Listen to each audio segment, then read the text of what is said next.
Hey guys, coming at you today with another ARC review, and so I would like to thank the publisher and Edelweiss for making this happen. So the book today that I will be talking about is The Dark King by Gina Maxwell. This is, as you may guess from the title, the cover, a dark fantasy romance. The fantasy thing to me was not obvious at first, and we'll get into more of that in a second, but I think you can tell it's definitely a dark romance. So I'm just gonna say right off the bat that if you do not like dark romances with, some BDSM, this is not gonna be for you. This is definitely a kink book, and we're gonna talk about it. So what immediately made me kind of curious about this book was the cover, and you probably can't see it even in the graphic that I have showed, but at the bottom there's a blurb, and it's from an author who writes dark contemporary romances, at least as far as I've read from her, Helen Hart, and it says that this is Neon Gods meets 50 Shades of Grey. And I read that and I got kind of confused because I was like, I would normally see X plus 50 Shades of Grey if the book that it's talking about is thematic but not necessarily kink. And 50 Shades of Grey might be one of the more famous kink romances of all time, but Neon Gods is also kink, and 50 Shades of Grey is contemporary, and Neon Gods is a Hades and Persephone retelling. So I was looking at that math and I was like, what? So having read the book now, I would not quite make that math. I would make that math The Cruel Prince by Holly Black plus 50 Shades of Grey. So this is a fae/fairy dark romance. So it's as if The Cruel Prince by Holly Black got leveled up to an adult book and kink got added. Even the names of the male lead are similar. That's the actual equation here. I think what's really interesting about this book, and I don't know the statistics on this, but I feel like 9 times out of 10, a dual POV romance novel opens with the female perspective if they are a heterosexual couple. And again, I don't have statistics on that, but it was enough for me when this book started with Caden, the male lead's perspective. I was like, oh, that's funny to have him framing this. So you start with Caden, and Caden is the king of the dark fae, or the night court, and he runs his kingdom out of Las Vegas, where he owns tons and tons and tons of property on the Vegas Strip.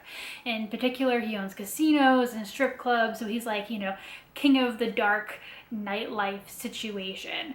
He, like the day court in this realm, have been exiled from the fairy realm due to some generational strife that happened before he was born, and so he is a rather young king for his court, but he is trying to do the best job he possibly can.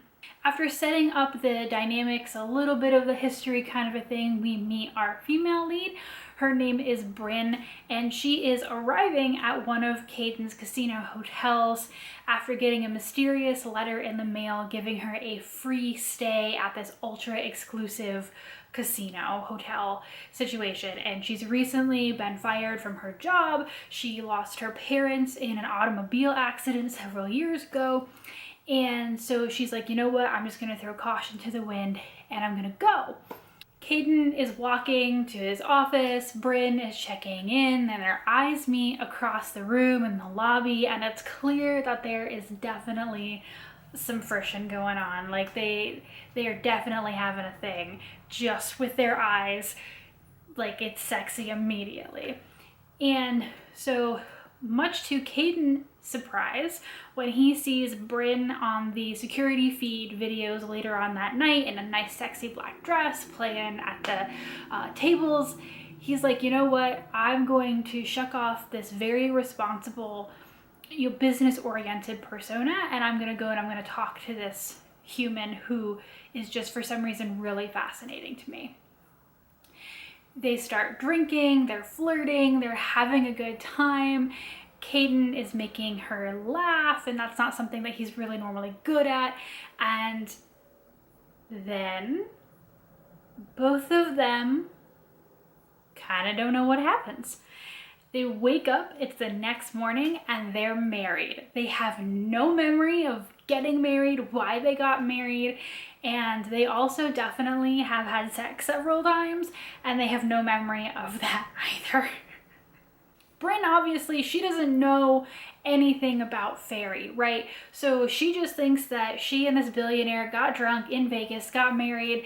It's not great. But when Caden starts to really freak out about it, she's like, all right, you're weird. And like, I didn't do this for your money. I didn't like, whatever, let's just get an annulment or divorce or whatever. And let's just like, it's fine. And it turns out Caden is freaking out because if his marriage was a certain type of marriage, he is under a marriage curse, which means that he will not be able to be separated physically from the person he is mated to, or he'll die. Guess what marriage ceremony they got put under? So the rest of the plot really, in a way, is figuring out what happened that night and some of the events that led up to that night. There's political intrigue, but Bryn essentially is just like taken to Caden's house and held prisoner there. She's given run of the house. It's a very like fancy mansion, but you know, she's learning that the world is a little bit different than she thought it was. And also Caden is like not sure if she's an enemy who's like in on this plot, but also they really want to bang and remember it. I'm not a fan of prisoner plot lines. They even made Beauty and the Beast jokes within the novel, and I was like, that does not make a difference if you're still doing the captive thing.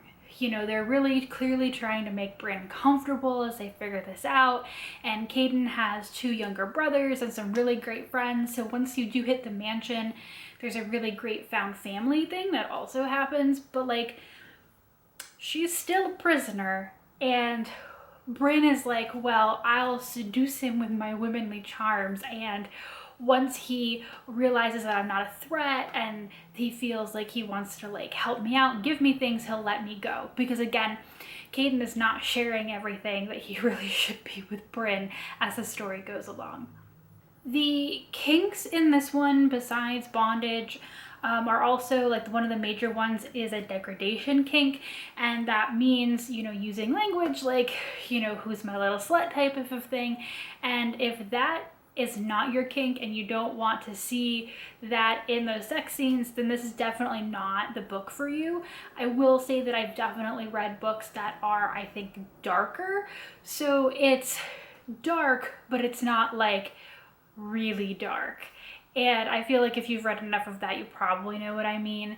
The sex scenes are very steamy, very explicit, and they are both really enjoying themselves.